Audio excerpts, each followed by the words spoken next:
As a millennial, you are smart. You are fantastic at technology. You understand Twitter, you understand Facebook. You guys know what payphones are, right? We're gonna talk about traditionalists. We're gonna talk about boomers. We're gonna talk about Generation X. Payphones are things that hang on walls. That's how you called before cell phones. That got you in the door to the job, and now you're starting over. My name is Jennifer Lee. I work for JB Training Solutions. I am the Director of Learning for them and do a lot of corporate training. So welcome to our session, The Young and the Restless. Today we're going to be talking about millennials. Why don't you all fade away? It is tricky in the workplace. There are 3 different types of generations that are going on in the workplace. I mean, you can see caveman dad saying to caveman son, "You have it so easy. You have fire in the wheel. What are you complaining about? Your life is a piece of cake," right? This whole idea of aging, you just forget what it's like to be from college to this transition of work. Trying to cause a big sensation. So the millennial generation is a generation that didn't necessarily, on average, work in a fast food type industry. And the reason for that is they were a generation that didn't have to. If you spent the summer traveling Europe and seeing these amazing places and learning new languages and going to sports camps, that sort of thing, it's a different type of environment. Now all of a sudden you're in an environment where you have to come in at a certain time, you have to leave at a certain time, you're being asked to make copies, and you have a GPA of 3.85, and you are the president of an amazing organization. How on earth can they be asking you to make copies? I mean, seriously, don't they have people for that? And the reality is you're the person for that.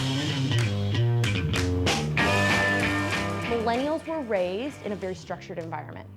How many of you after junior high came home, grabbed a snack, went to your math tutor, went to your hip hop class, went to soccer practice, made it home in time for another snack and went to bed? Yeah. All right, so very structured environment. Gen Xers and boomers, what happened to them when they were kids? When they were kids and it was time to play, it was 2 o'clock, the mom was sick of looking at them, they kicked them right out of the door, right? Out they go. There's 2 rules. What are the 2 rules? When the street lights come on, you come home. And number 2, don't die, right? You die, you're in a lot of trouble. Then we move into the millennials and we shift again. We go back to pro-babies. We create signs for the cars. I have a baby. Bad man, stay away from my car. There's a baby on board this car. And a baby is more special than anything else, so leave my car alone.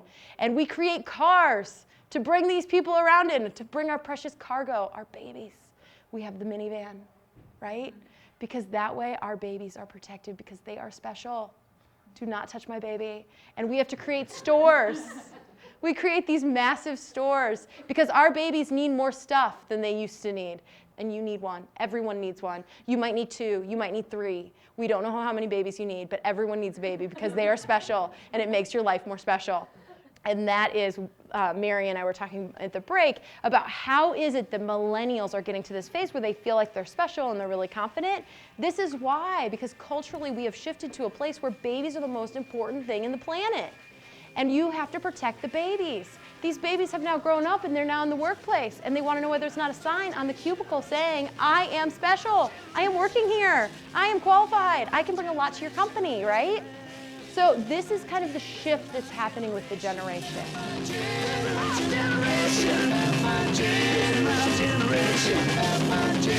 My generation.